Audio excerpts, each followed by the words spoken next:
Hello, BookTube. Who's up for a little end of the day mail haul? A fairly good sized mail haul, and that's good because a big storm is coming to Boston tonight, and by tomorrow, the roads will be impassable. We'll be eating our own children. The weather forecasts don't sound good. I don't think I will get mail tomorrow. But in the meantime, we have okay. So we start off with a novel. This is Thriti Umrigar, Everybody's Son. This is an author I'm not familiar with, even though the author is well known. The author of 6 novels. Then this, let's see here. During a terrible heat wave in 1991, the worst in a decade, 10-year-old Anton has been locked in an apartment in the projects alone for 7 days without air conditioning or a fan. With no electricity, the refrigerator and lights do not work. Hot, hungry, and desperate, Anton shatters a window and climbs out. Cutting his legs on the broken glass, he is covered in blood when the police find him. Juanita, his mother, is discovered in a crack house less than 3 blocks away, nearly unconscious and half naked. When she comes to, she repeatedly asks for her baby boy. She never meant to leave Anton. She went out for a quick hit and was headed right back until her drug dealer raped her and kept her high. Though the bond between mother and son is extremely strong, Anton is placed with child services while Juanita goes to jail. The Harvard-educated son of a U.S. Senator, Judge David Coleman, is the scion of Northeastern white privilege. Desperate to have a child in the house again after the tragic death of his teenage son, David uses his power and connections to keep his new foster son, Anton, with him and his wife, Dolores, actions that will have devastating consequences for years to come. Okay, so this comes out in June. Sounds like grim reading. What's that? We'll see. What is this next one? Okay. This is The Woman in the Castle by Jessica Shattuck. Very nice advanced copy. This is also a novel. When we first read Jessica Shattuck's The Women in the Castle, the team at William Morrow immediately fell in love. Oh.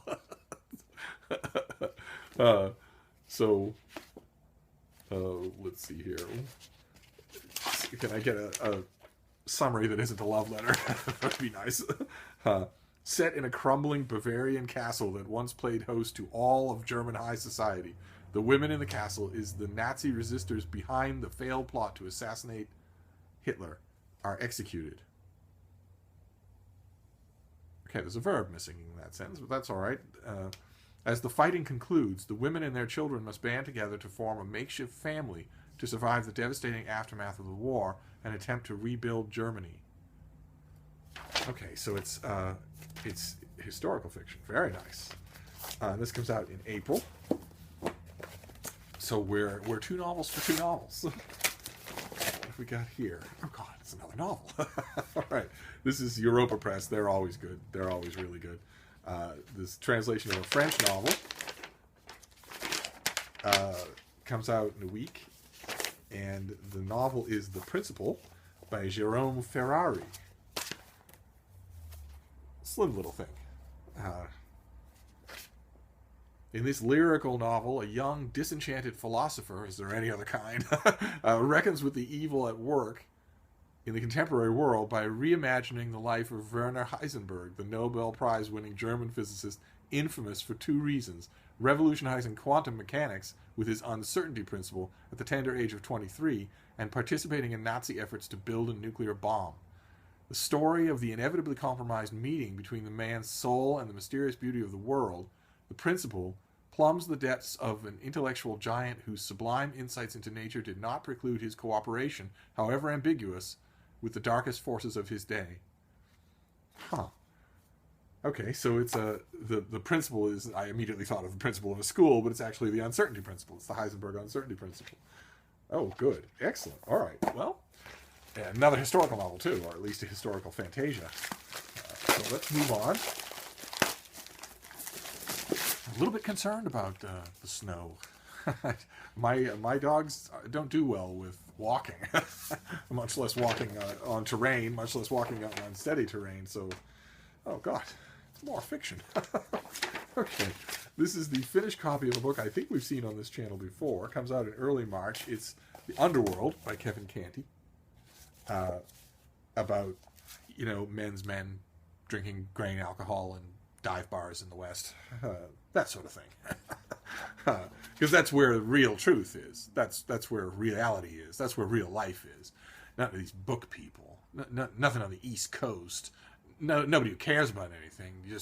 You drink grain alcohol, you get into a fight, you punch somebody, you end up in lockup. You know the sheriff. He knows you. He's got to keep you there. That's just what to do. And then off you go. Because you're men. We'll give it a try. we'll give it a try. I got the advanced copy and I only glanced at it. I just didn't give it the kind of attention it deserves, so I will. Okay, what is this? This is... Okay, this is a collection of poetry, Lop Lop in a Red City by Kenneth Pobo. So it's not fiction, but it's not much better. It's a slim volume of poetry. Alright, so let's move on. We're conspicuously lacking the Steve book here. But, okay. Alright, good. Empires in the Sun, The Struggle for Mastery of Africa by Lawrence James, who is a really good historian, a really good popular historian. Founding member of the University of York, and then took a research degree at Merton College in Oxford. He wrote The Rise and Fall of the British Empire and Churchill and Empire. But he's written other things. I don't know if we have a list of his books. So I think I've read everything this guy's written, and they're all really good. And this will be colonial Africa, I would imagine. In this dramatic and often tragic story of an era that radically changed the course of the world, Lawrence James investigates how, within 100 years, Europeans persuaded and coerced Africa into becoming a subordinate part of the modern world. His narrative is laced with the experiences of participants and onlookers, and introduces the men and women who, for better or worse, stamped their wills on Africa. The continent was a magnet for the high-minded and the adventurous, the philanthropic and the unscrupulous. Visionary Europeans rubbed shoulders with missionaries, explorers, soldiers, big game hunters, entrepreneurs, and physicians. Okay. Great. All right, so this comes out in June. It's an evergreen subject. I've read 6 books on this subject in the last 10 years. But he's really good, so that's a double whammy there. Two things. It's an interesting subject, and it's a historian who's proven himself to me.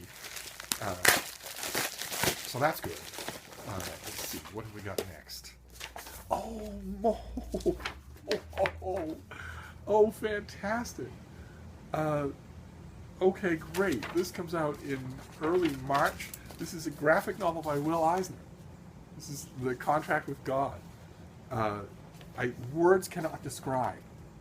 You'll never be able to see the real beauty of it. But Will Eisner is famous for the creation of the comic book character, the Spirit, who's notorious for being completely disheveled when his fights are over instead of neat as a pin like Batman. But he did a ton of work that had nothing to do with superheroes, nothing to do with the Spirit. He did a lot of graphic novels that really are fantastic.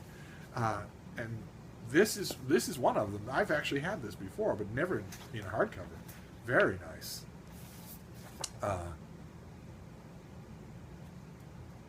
This is I can't recommend them high enough. He did a volume on the history of the Protocols of the Elders of Zion that is better than any history book on the subject that I know of. All right, that's a highlight.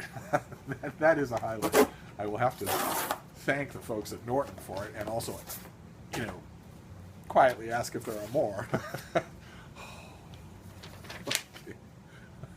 Okay, well, now we hit a 0. A bullseye for a Steve book.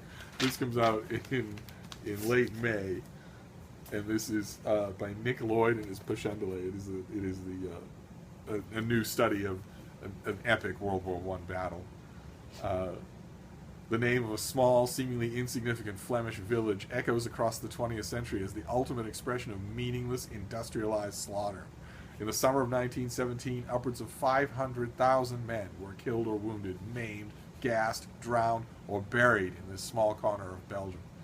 On the centennial of the battle, military historian Nick Lloyd brings to life this terrible encounter along the Western Front. Fantastic. Fantastic. I will do my best to write about this for the Christian Science Monitor. We can do it. I'm sure we can do it.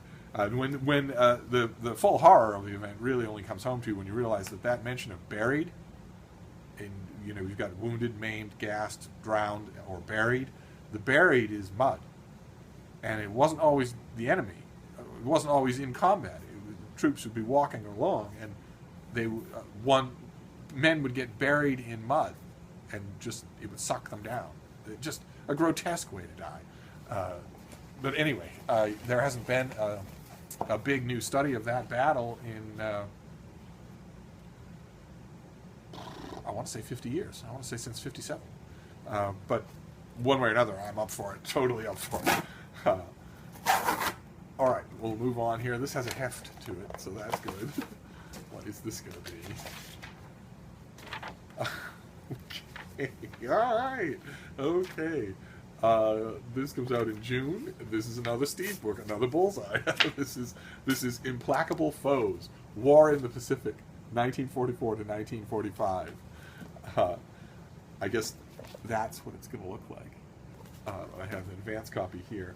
I have to keep track of Oxford because they don't always follow up with finished copies. So I'll have to make sure to make a note to myself to ask them for a finished copy when one is available. On May 8th, 1945, Victory in Europe Day, shortened VE Day, brought with it the demise of Nazi Germany. But for the Allies, the war was only half won. Absolutely true. There was a world-straddling empire to beat. Exhausted but exuberant American soldiers, ready to return home, were sent to join the fighting in the Pacific, which by the spring and summer of 1945 had turned into a grueling campaign of bloody attrition against an enemy determined to fight to the last man. Germany had surrendered unconditionally. The Japanese would clearly make the conditions of victory extraordinarily high. So this is a big 650-page new history of the war in the Pacific. Great. Fantastic. Well, the baby is awake, and she's fussing. I don't know why. Well, just as well, we're at the end. so we'll get one of these big vacuum pressed things, and then we'll call it a day.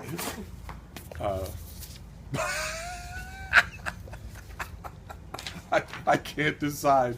If I send this to Olive, I can't decide if she would applaud or punch me.